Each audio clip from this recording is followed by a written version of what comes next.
Meteorologist Jeremy Lewan joining us in the backyard with, dare I say, snowflakes in the forecast. Jeremy. It'll be the first one so far this season, Jack. Yeah, and we'll see them tomorrow. First flurries tomorrow, and we could even get some snow squalls on Tuesday. That's when the visibility rapidly changes. There are these narrow bands of snow showers that could set up. I don't expect accumulations, but that can definitely reduce visibility quickly and cause some trouble on the road. So let's start off with what we dealt with today, and that's the rain showers. We did pick up an appreciable amount, especially further east you lived. Mount Pocono, more than a ½ inch. Scranton, a little under a ½ inch. Same for Hazleton. Williamsport, interestingly, missed a lot of the rainfall. Technically on our board, picked up 0 inches of rain, but just to the north in northern Lycoming County, you saw the rainfall. And we got so much in Luzerne County that one of our broadcast directors, Chapin, had his car stuck, unfortunately, in the mud right outside of his home. He had to have AAA come and tow his car out of the mud. So you don't need a lot of rainfall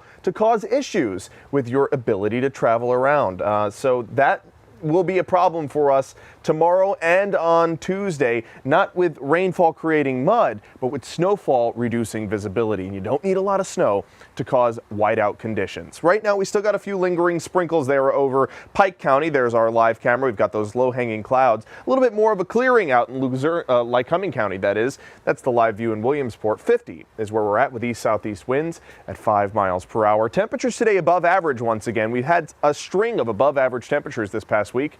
I hope you enjoyed them, because we won't see them again now for the next 7 days. We got up to 56 today in Scranton, 61 for Williamsport.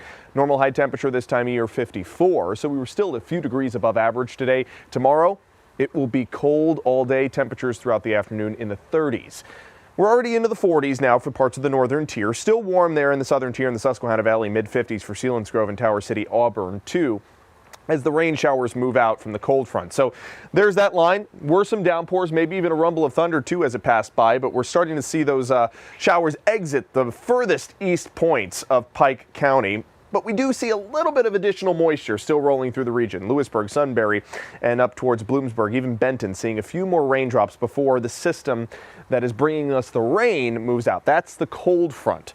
This low pressure system is what's going to bring us the risk for some flurries too, because we'll get this direct wind out of the northwest that brings in the bands right off of the lakes, and that'll bring in the flurries. And it also brings cold air all the way as far south as the deep south. First freeze warnings and watches issued for the Gulf Coast since the springtime. So this is some significant cold that's going to permeate the entire eastern half of the United States, and it happens through the night tonight. A few additional sprinkles, especially if you live further east, and then the temperatures drop like a rock tonight, and cold enough certainly by tomorrow for some flurries throughout the afternoon. These will probably not reduce visibility. You'll see a few smaller dendrites. That's the scientific term for snowflakes. We'll see them falling out of the sky. It's Tuesday that we get that brisk wind out of the northwest up to 30, if not 40 miles per hour. And that brings in the risk for these snow squalls, these thin bands that come off the Great Lakes for long periods of time and could reduce visibility over parts of the valley cities out through the Susquehanna Valley, even into central Pennsylvania. And this happens not just through your morning, but also through the afternoon on Veterans Day. So if you see an alert on your phone, first of all, you should have your weather alerts set up so that you automatically get an alert from the National Weather Service if a snow squall is warned in your area. Then if you're planning on driving, just wait it out. Normally they only last 30 minutes and then it's clear again on the back side of the squall. And if you are caught driving in a snow squall, the best thing you can do is get off at the next exit, wait it out in a parking lot, and then get back out on the road. It's just too dangerous to pull over on the side of the road. Snowfall amounts are not expected to be high.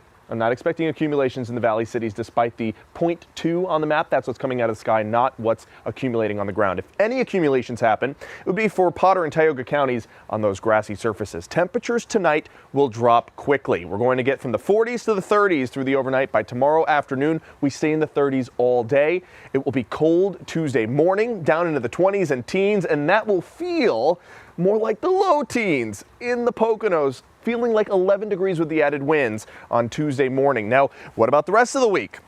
A few days with very cold wake-up lows. Thursday morning, Friday morning, all look like we're going to wake up in the 20s.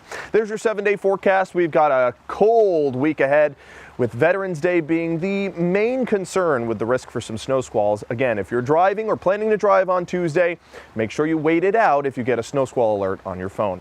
As we get to next weekend, temperatures rebound to near average, and the weekend right now is looking pretty dry. Jeremy, going to have to bundle up to start the week. Yes. Thank you very much.